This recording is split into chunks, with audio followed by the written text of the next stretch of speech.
I want to talk a little bit about this footage that exists of the march. First, I have to warn everybody, it's not very good, and I'll tell you why.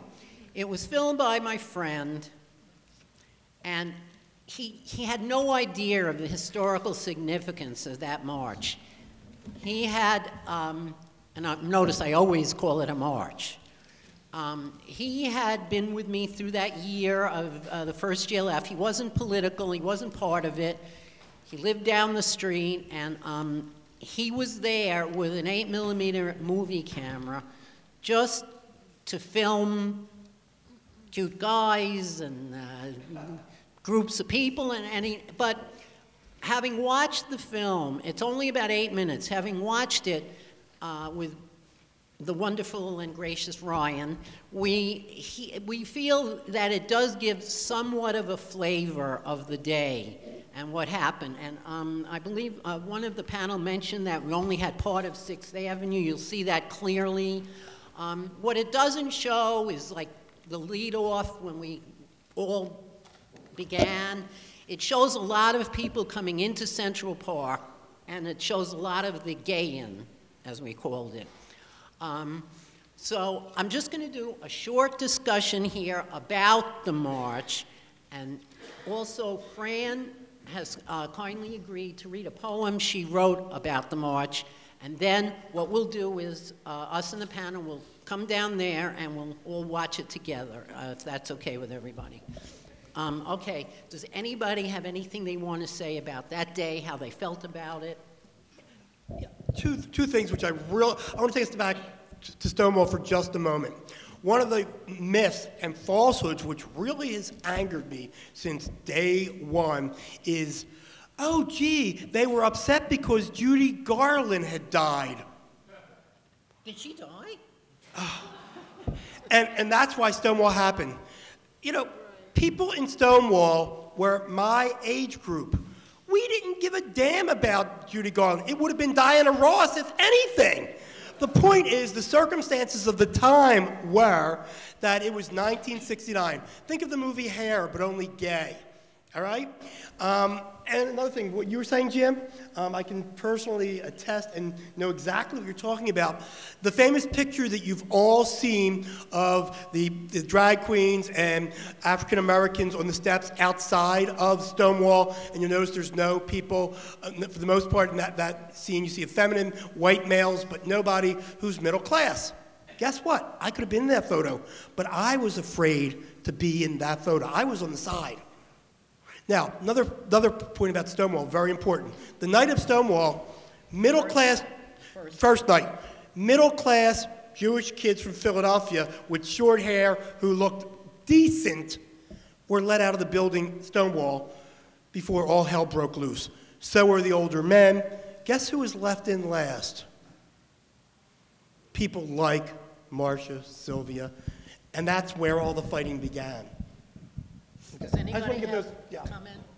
I was on the organizing committee for the first 2 years for the march.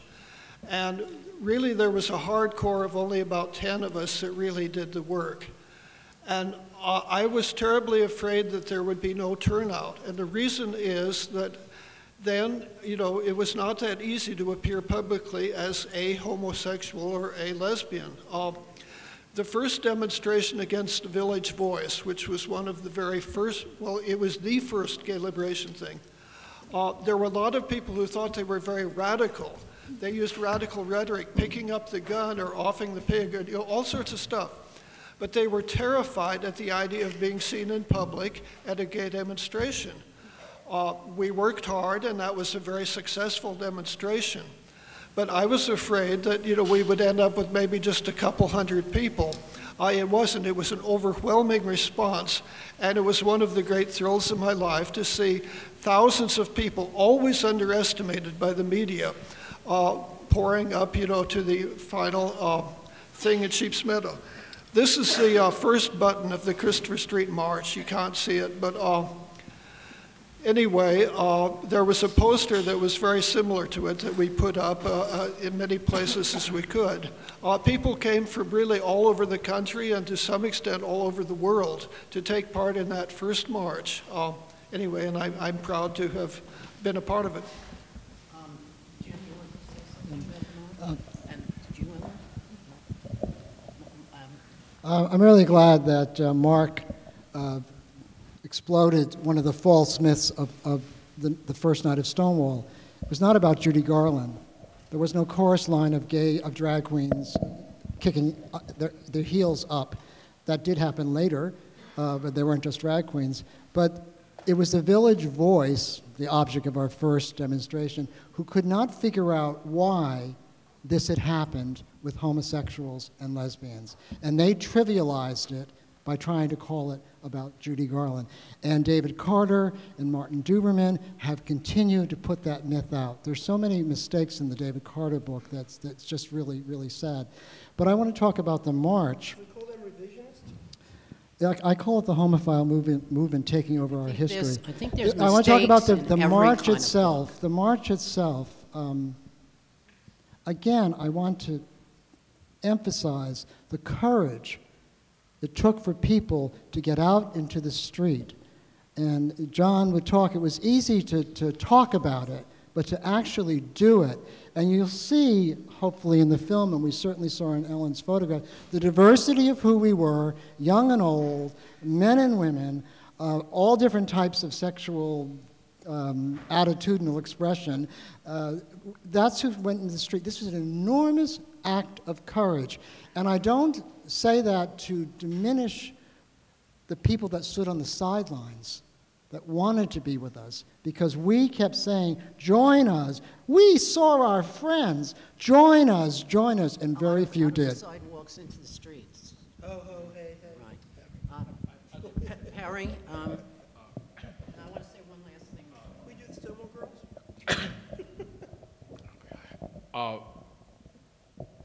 The thing about the march that was really interesting was that we could not get a permit from the police. And we were under the feeling that we could be arrested at any time. And I think the thing that kept us from being arrested was simply that there were just too many people at the march for the cops to bust us.